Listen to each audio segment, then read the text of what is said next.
Basta. Ito po ay special contract of permanent union between a man and a woman.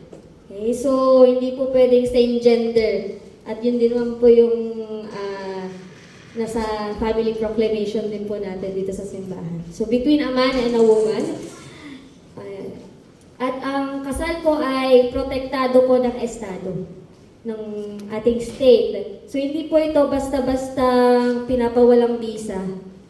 Dahil ito po ay it is the foundation of the family and an inviolable social institution whose nature, consequences, and incidents are governed by law and not subject to stipulation. So hindi po pwede na ang mga mag-asawa gumagawa ng sarili nilang batas na, sige, dito ka matulog, dito ako, yung hatian at yung sa'yo yung panganay, sa akin ang bunso, ganyan. Hindi po pwede mag-stipulate or magkasundo ang mga mag-asawa patungkol sa mga ganun dahil may batas po tayong sinusunod.